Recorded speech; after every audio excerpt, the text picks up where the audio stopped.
sering dikenal humoris, bersahaja, dan juga toleran. Makanya beliau itu dikenal sebagai Bapak Pluralisme, karena semua orang ia rangkul. Bernama lengkap Kiai Haji Abdurrahman Wahid atau sering dipanggil Gus Dur ini sering disebut sebagai sosok seorang wali karena banyak perkataan dan celotehan santainya yang ternyata menjadi kenyataan sekarang. Nggak tahu ya, karena kebetulan aja atau memang Gus Dur ini bisa membaca masa depan. Tapi memang aneh bit ajaib presiden kita satu ini, karena ramalan-ramalannya itu nggak benar sekali dua kali, tapi berkali-kali. Mulai dari prediksi presiden, skor bola Piala Dunia, hingga kapan kematiannya. Nah, ini dia 10 perkataan Gus Dur yang sekarang menjadi kenyataan. So, buat kamu yang belum subscribe, jangan lupa subscribe ya. Let's go!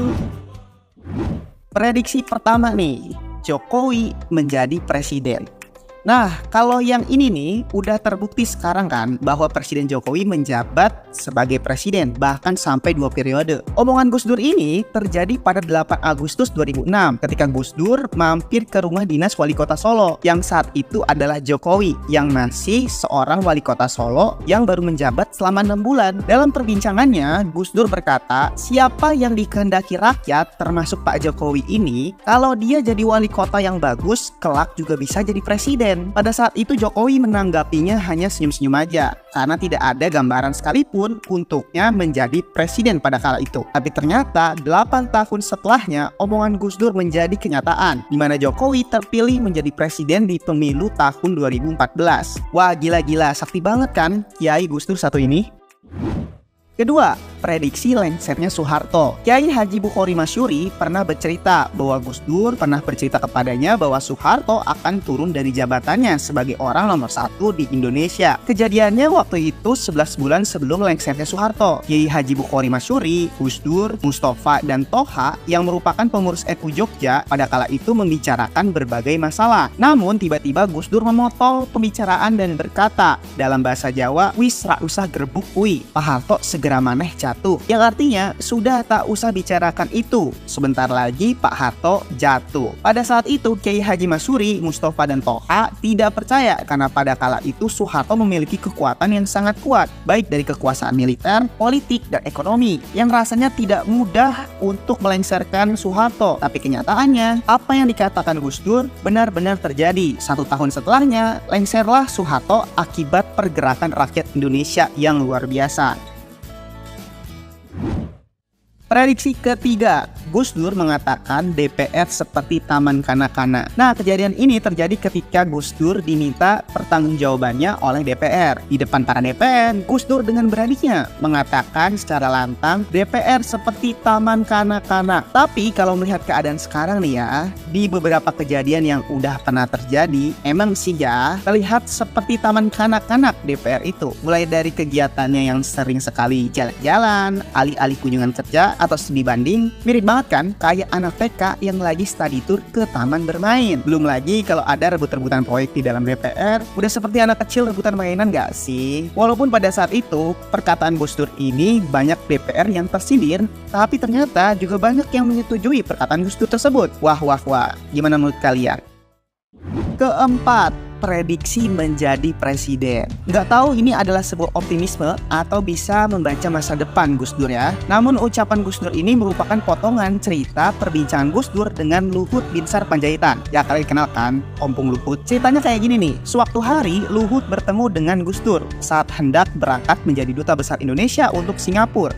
Dan tiba-tiba Gus Dur berkata, "Luhut, kamu gak perlu pergi menjadi duta besar, karena sebentar lagi saya atau Gus Dur akan menjadi presiden." Kurang lebih Gus Dur ngomongnya gini, "Ini kiai saya ada 9, ada 1 dari Lampung. Saya dapat bisikan kalau saya jadi presiden." Nah, Luhut pun pada saat itu menghiraukan aja perkataan atau celotehan Gus Dur ini dan tetap berangkat terbang ke Singapura untuk menjadi duta besar. Tapi gak disangka-sangka, Luhut pun kaget melihat nama Gus Dur ternyata ada dalam kandidat-kandidat calon presiden di pemilu tahun 1999. Bener dong, hasilnya Gus Dur terpilih menjadi presiden di tahun 1999. Wah, mantep banget gak tuh?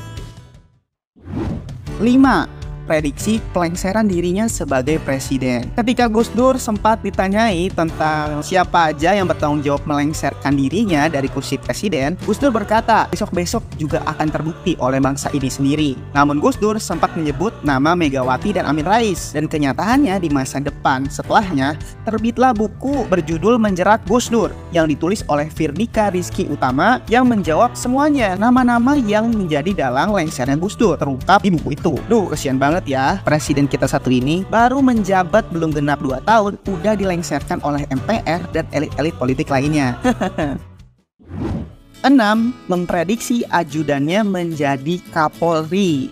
Nah, Pak Sutarman merupakan polisi ajudan dari Gus Dur, dan Gus Dur pernah suatu waktu berkata ke Pak Sutarman bahwa nanti Pak Tarman akan jadi Kapolda Metro, setelah itu Pak Tarman akan menjadi Kapolri. Begitu kata Gus Dur. Tapi karena Gus Dur memang suka menghibur orang-orang di sekelilingnya, Pak Tarman kala itu hanya senyum-senyum aja mendengar celotehan isengnya Pak Gus Dur. Karena baginya mimpi untuk menjadi Kapolri aja dia nggak pernah. Namun tepat pada 23 Oktober 2013, Pak Sutarman ternyata memang benar resmi dilantik menjadi Kapolri oleh Presiden SBY, yang sebelumnya juga Pak Tarman sudah menjadi Kapolda Metro. Wah, gila banget, prediksinya tepat lagi perkataan Gus Dur ini.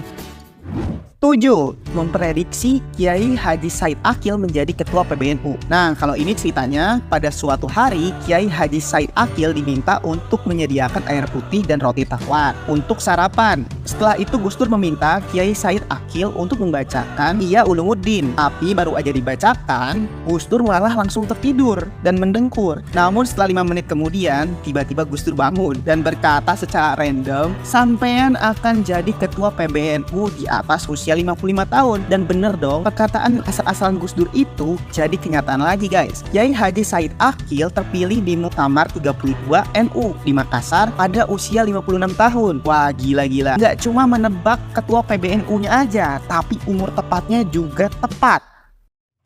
Ke-8, prediksi Ahok jadi gubernur. Ternyata udah diramalkan nih oleh Gus Dur, dia bakal jadi gubernur. Pada saat itu Ahok sedang mencalonkan diri sebagai gubernur Bangka Belitung. Namun di pemilihan tersebut Ahok kalah telak dan harus menerima kegagalannya. Pada waktu itu Gus Dur memberikan semangat untuk Ahok yang gagal di Bangka Belitung. Dan Ahok berkata kepada Gus Dur, "Udahlah Gus, gak usah gugat-gugat lagi. Orang Cina tuh gak akan bisa jadi gubernur Gus." Namun balasan dari Gus Dur berbeda. "Siapa bilang? Jangankan jadi gubernur, jadi presiden aja kamu bisa." Alhasil, Ahok berhasil menduduki jabatan gubernur DKI Jakarta ketika Pak Jokowi terpilih menjadi presiden. Wah, terbukti lagi kan? Tapi yang bagian Ahok jadi presiden itu belum terbukti. Hehehe, baru yang jadi gubernur aja. Atau mungkin di masa depan mendatang, wah kita nggak tahu lah ya. 9. Memprediksi skor Piala Dunia. Gus Dur memang dikenal menyukai olahraga sepak bola, apalagi menontonnya. Bahkan ya Gus Dur dulu sering menulis analisis sepak bolanya di majalah Tempo dan Kompas. Uniknya nih ya, pernah memprediksi skor Piala Dunia antara Brazil dan Skotlandia pada ajang Piala Dunia tahun 1998. Gus Dur bilang akan berakhir 2-1 untuk Brazil. Alhasil, prediksinya saat itu sangat tepat sasaran. Brazil menang dengan skor 2-1 dari Skotlandia, dan Gus Dur menjadi langganan wartawan pada kala itu jika sedang ada banyak laga pertandingan sepak bola untuk ditanyakan prediksi-prediksi selanjutnya. Yang ke-10 nih, memprediksi kematiannya sendiri. Wah, kalau ini sedih ya. Ucapan ini tuh merupakan percakapan dengan Profesor Soehardi yang merupakan guru besar UGM dan pernah menjadi Dirjen Kehutanan di masa jabatan Gus Dur. Di ruang ICU beberapa hari sebelum wafatnya Gus Dur berkata, Pak Hardi yang mengunjunginya, "Pak Hardi, saya titip bangsa ini, tolong ikuti kawal Pansus Senturi di DPR. Besok Kamis saya akan pulang ke Tebu Ireng dengan diantar banyak orang. Saya sudah ditunggu oleh ayah saya di sana." Nah, buat yang belum tahu, pesantren Tebu Ireng merupakan kampung halaman Gus Dur dan orang tua Gus Dur yang didirikan oleh Kiai Haji Hasyim Asy'ari di tahun 1899. Dan setelah perkataan Gus Dur di ICU tersebut, Kamis kemudian Gus Dur ternyata memang benar-benar meninggal dunia sesuai dengan perkataannya ke Pak Hardy. Dan momen tersebut menjadi momen yang sangat sedih untuk banyak masyarakat mengingat sosok Gus Dur yang luar biasa. Dan kala itu memang benar loh guys, banyak sekali orang dari berbagai golongan atau umat mengantarkan beliau ke peristirahatan terakhirnya hingga disiarkan di TV nasional berminggu-minggu. Semoga husnul khotimah mantan Presiden Indonesia kita yang satu ini ya, yang terkenal dengan kesahajaannya, humorisnya, dan prediksi-prediksi beliau yang selalu benar di luar nalar. Nah, sekalian aku ada tambahan nih yang ke-11. Tapi ini bukan ramalan atau prediksi Gus Dur, karena itu belum terjadi, jadi nggak dihitung ya. Melainkan hanya perkataannya aja di salah satu acara TV nasional tentang sosok paling tulus untuk rakyat Indonesia di kandidat presiden era 2000-an. Yang pada saat itu tuh kandidatnya ada SBY, Megawati, Prabowo, dan Yusuf Kala. Nah, kalian lihat sendiri nih cuplikannya. Orang yang paling ikhlas kepada rakyat Indonesia itu Prabowo. Ya, walaupun pada akhirnya Presiden SBY yang terpilih dan bukan Prabowo yang jadi presiden, tapi apakah mungkin nantinya Prabowo akan berhasil juga nih terpilih menjadi Presiden Indonesia? Yang dikatakan Gus Dur orang paling tulus untuk rakyat Indonesia di pemilu-pemilu selanjutnya. Apalagi kan di tahun 2024 ini beliau mencalonkan lagi ya untuk keempat kalinya. Gimana menurut kalian tentang perkataan Gus Dur yang terakhir ini? Nah, jadi gimana guys perkataan Gus Dur yang terbukti menjadi kenyataan? Gimana menurut kalian? Tuliskan kesan dan pendapat kalian di kolom komentar ya.